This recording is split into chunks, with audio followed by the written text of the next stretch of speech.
अस्सलाम वालेकुम एवरीवन। उम्मीद और दुआ है कि आप सब खैरियत से होंगे और सितंबर को खूब इंजॉय करेंगे। आज बहुत ही प्यारा सनी डे था, तो सनी डे हो, आपको पता है एनर्जी लेवल्स कुछ और ही हो जाते हैं। ऑन को स्कूल ड्रॉप करने के बाद मेरे थे कुछ आउटडोर कामों के प्लान्स, तो मैंने इसको स्कूल छोड़ा, जल्दी से ब्रेकफास्ट किया और मैं बाहर आ गई। कुछ छोटी-मोटी नन्ही-मुन्नी चीज़ें लेनी थीं और बस उन्हीं की कुछ तलाश थी। कुछ 1-2 ज़रूरी काम थे, बस वो निपटाए और चलें चलते हैं और मिलके शॉपिंग करते हैं।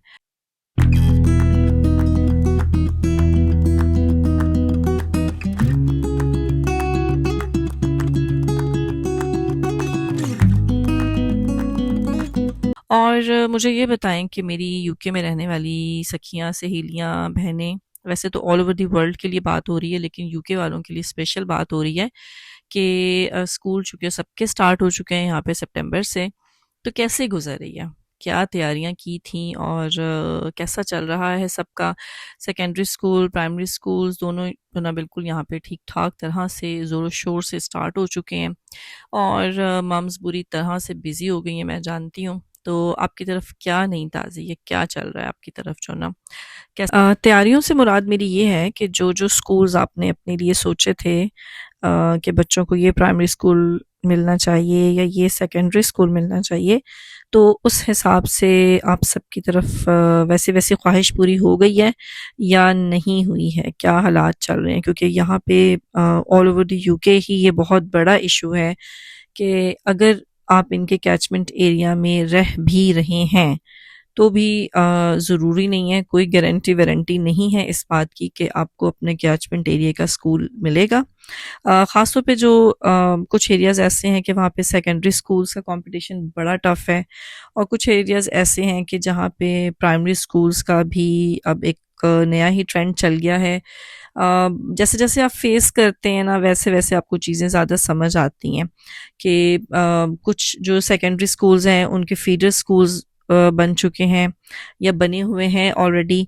तो जब आपके सेकेंडरी स्कूल का टाइम आता है, तो पता चलता है जी कि इस सेकेंडरी स्कूल ने तो अपने ही फीडर स्कूल्स के बच्चों को ले लिया है, तो लिहाज़ा अब कोई स्पेस नहीं बची है बाहर के बच्चों के लिए, जो कि बहुत ज़्यादा डिफ़िकल्ट है उन पेरेंट्स के लिए कि जो वाक़ईतन स्कूल्स लेना चाहते थे वो वाले, लेकिन इन फीडर स्कूल्स की वजह से अब कोई क्राइटेरिया नहीं बचा है या कोई स्पेस नहीं बची है, तो बड़ा हार्ड हो जाता है।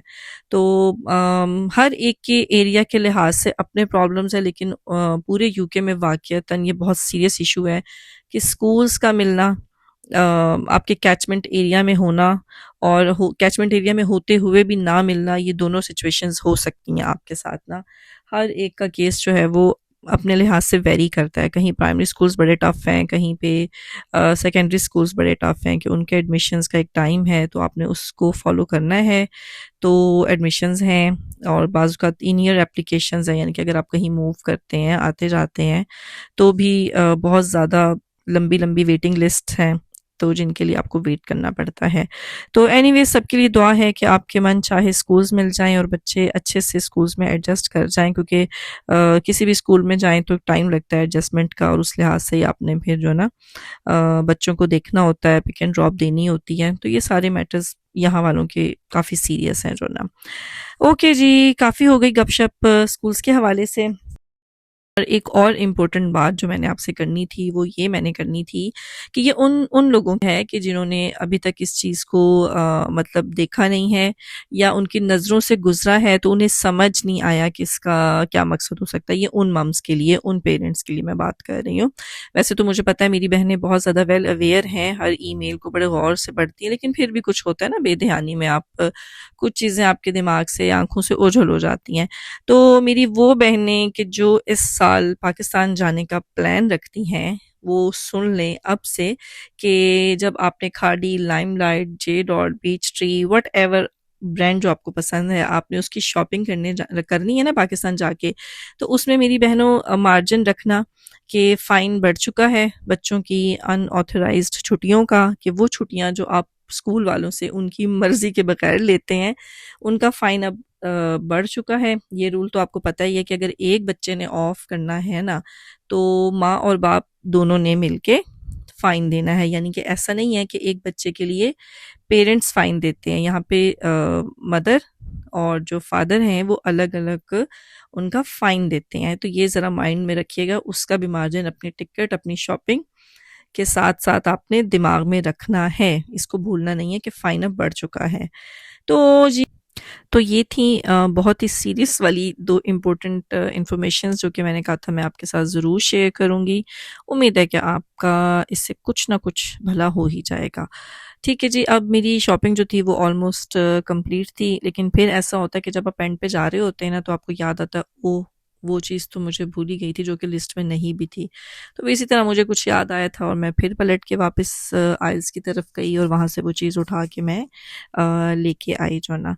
तो बस ऐसा ही है ना, कुछ हम मम्स का हाल, कभी कहीं कुछ याद आ जाता है, कभी कहीं कुछ भूल जाता है।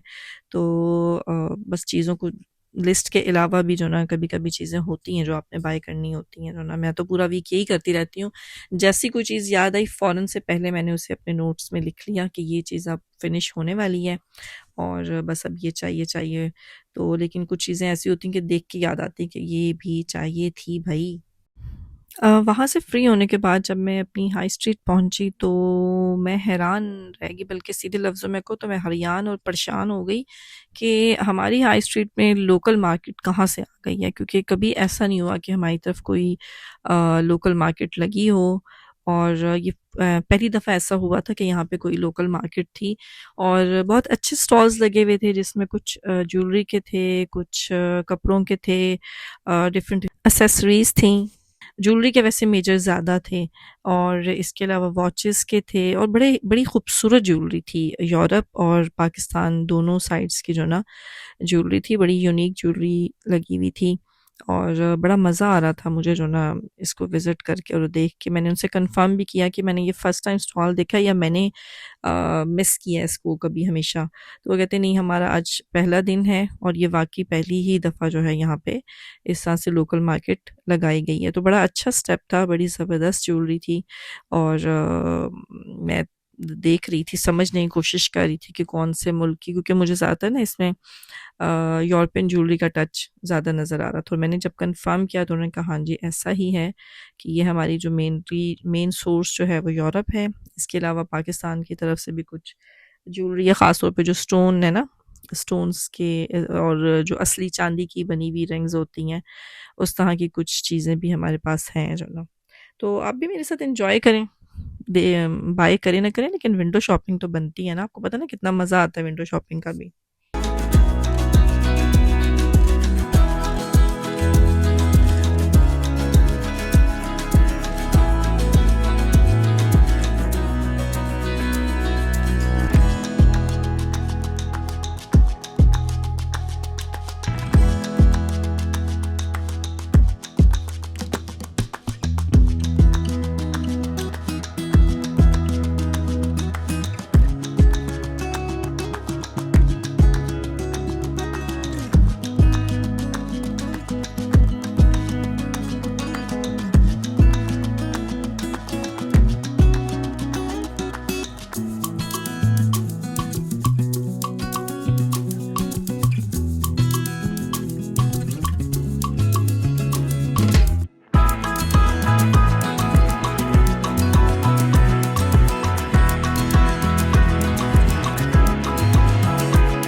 मुझे एक सनस्क्रीन की शदीद ज़रूरत थी और वो मुझे मिल नहीं रहा था। तो उसके लिए मैंने फिर अब आइल बाय आइल सारी चीज़ें चेक की, लेकिन नहीं, वो इस वक़्त उस साइज़ में अवेलेबल नहीं है। और बस मैं घर वापस आ गई थी और ये दिखा रही हूँ जो मैं आपको अपनी शॉपिंग जो कि मैंने वहाँ से बाय की थी। ये हैंगिंग हुक हैं, आपको सुराख नहीं करने पड़ते डोर्स में और उनकी बचत हो जाती है। जिन्हें पेग्स भी कहते हैं, कि बस आप इसको किसी भी डोर पे हैंग कर दें, तो आप अपनी चीज़ें वगैरह इस पे हैंग कर सकते हैं। ठीक है जी। और ये है फेरी, मतलब बर्तन धोने के लिए ना एक छोटा सा टूल है, और इसका लिड ऊपर से खोल के आप उसमें फेरी लिक्विड डालते हैं, जो भी लिक्विड जिससे भी आप अपने बर्तन धोते हैं वो डालते हैं। और इसके अलावा मैं इसे यूज़ करूँगी फॉर द फर्स्ट टाइम, कि देखती हूँ कि इसका क्या रिज़ल्ट है, क्योंकि बहुत सारी जगह ऐसी होती है कि वहाँ पे आपको ब्रश टाइप और फेरी इकट्ठी चाहिए होती है, तो ये काफ़ी जगहों पे आपको सपोर्ट कर देता है। तो मैंने इससे, मतलब चूँकि मैं ये ला चुकी हूँ और यूज़ भी इस वक़्त कर चुकी हूँ, हाँ, तो मुझे काफ़ी सपोर्टिव रहा है मेरे लिए ना, अच्छा रिज़ल्ट रहा है। बहुत सारी जगह ऐसी थीं। और ये ग्लव्स जो हैं जिनकी मुझे बहुत ज़्यादा ज़रूरत होती है किचन में, तो 2 तरह के मैंने ये ले लिए थे कि मैं हर जगह पे जो है ना, मतलब खाली हाथों के साथ काम नहीं कर सकती हूँ। तो इसलिए फिर उनके लिए मुझे ग्लव्स चाहिए ही होते हैं। और ये मेकअप रिमूवर पैड्स जो हैं, रोज़मर्रा की ज़रूरत जो है, जिसके बगैर गुज़ारा नहीं है मेरा। और baking parchment paper, baking incomplete है इसके अलावा। और ये लाई हूँ मैं अपने एयर फ्रायर के लिए, कि वो हर रोज़ गंदा हो जाता है, तो मैं उसको बचाने के लिए फिर बस जैसे ही ख़त्म होते हैं तो मैं ले आती हूँ। और ये छोटा-मोटा चुन्नू-मुन्नू सा डस्टर जो है ना, ये वैसे तो क्लीनिंग के काम आता है, लेकिन इसकी सबसे अच्छी क्वालिटी ये है कि ये एक्सटेंडेबल है, मतलब ये बहुत ज़्यादा, मतलब 1 मीटर की लेंथ हो जाती है, और बाज़ जगह ऐसी होती हैं कि जहाँ पे आपका हाथ नहीं पहुँच पाता, तो ये डस्टर वहाँ पे पहुँच जाता है। और ये देखिए, मैं आपको इसमें जो ना ये लिक्विड डाल के दिखा रही हूँ कि ये इस तरह यूज़ होगा। ऊपर से बटन प्रेस करेंगे, तो उस बटन के प्रेस करने से लिक्विड नीचे ब्रश की तरफ मूव करता है, और फिर आप ब्रश से बर्तन या जो भी आपका दिल है, बास्केट्स हैं, आप उनको या कोई भी चीज़ क्लीन करना चाहें तो आप कर सकते हैं। तो जी, आ जाएँ बहनें मेरे साथ, जो ना मैं बना रही हूँ इस वक़्त बहुत ही आला किस्म की अरवी, अरवी गोश्त नहीं, सिंपल अरवी बना रही हूँ। क्योंकि जब मैं और मेरे हस्बैंड मीट खा-खा के थक चुके होते हैं, भर चुके होते हैं ना, तो हमारा फिर दिल चाहता है कि कोई बिल्कुल सिंपल प्लेन सब्ज़ी खाई जाए। और वैसे भी अगर कोई मेरा मार्केट का ट्रिप हो ना, मुझे पता हो कि आज बिज़ी डे होने वाला है, तो फिर मैं कोई उस दिन बहुत हल्का-फुल्का सा ही बनाती हूँ, जो ना बच्चों ने तो अपनी चीज़ें उनकी ढेर सारी बनी हुई होती हैं, मैं वो उनको बना देती हूँ। लेकिन जो मेन मील होता है ना, तो वो मैं कहती हूँ कि वो फिर सिंपल सा मैं उस दिन रखती हूँ। तो बस मुझे ये अरवियाँ नज़र आ गई थीं, तो मैंने ये बाय की। और इनका जो वैसे तो इनको खुरचा जाता है जो ना, ठीक है? जैसे रब करना जो ना, स्क्रैच करना जिसे कहते हैं।